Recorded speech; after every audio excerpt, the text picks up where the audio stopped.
Okay, so the next thing that I want to teach you, really it's just something that I'm going to show you.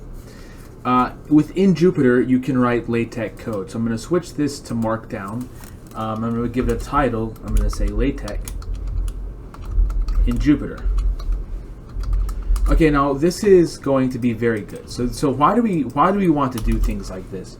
Well, the idea, so if you look at some of the Jupyter documents that I shared with you towards the beginning of class, some of the PDFs that I shared with you, the idea is that now I can kind of write one document that has not only code, but it also has an explanation of the code, and I can kind of write everything in a very reasonable way. So here's one example. Let's say I want to write something about Newton's method. So I could just, Newton's method, I can write, this is going to be LaTeX that I write here. Newton's method is a way to find roots of the function f of x. Again, I do dollar signs to let it know that I want to have, LaTeX. So if I run this, this is what I get. Okay, so it starts by guessing a root x naught, and then uses approximation, uses linear approximation, and iterates. Okay, I'm not going to explain. This is not the best description. I'm just using this as an example, of course. And then, of course, you could give a description of the algorithm, and so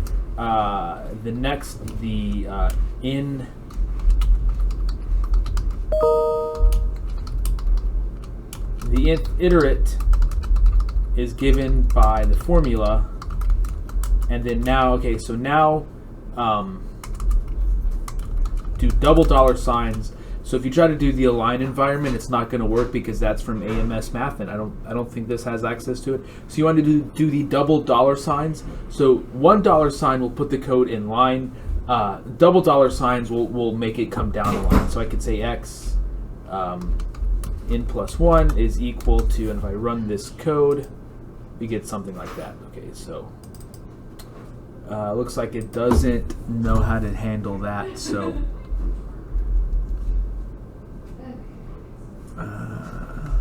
Okay, so whatever. We'll just say this. The nth iterate, really I guess is the n plus 1th iterate, is given by the formula. Okay, so x n plus 1 is equal to x n plus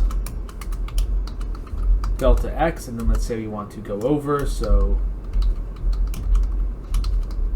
what is delta x equal to? Well, delta x is going to be equal to minus, we'll have f of x, and this is just, if you don't know what Newton's method is, that's fine.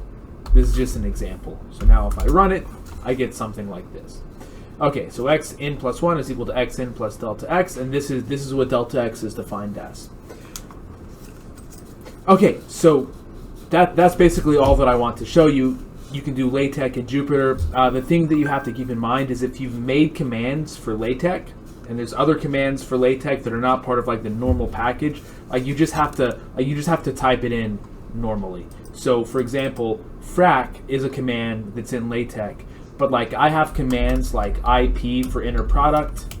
So if I want to do something like F and G, if I run this code, it doesn't know what to do with that, so it doesn't do it. So if I actually wanted to do it, I would just have to write FG, something like this. Whoops. Now, this in context, this makes no sense. I'm just giving this as an example. This is not Newton's method. This is just writing the inner product of two functions there. Okay. At any rate, this is how we can do LaTeX in Jupyter. Most of the documents, if you want to look up something about Jupyter, most of the documents that you're going to see, they're written completely in Jupyter with these markdown modes, and you can add LaTeX to make your documents look, I mean, it just can make these things look very good, which is why I like doing it.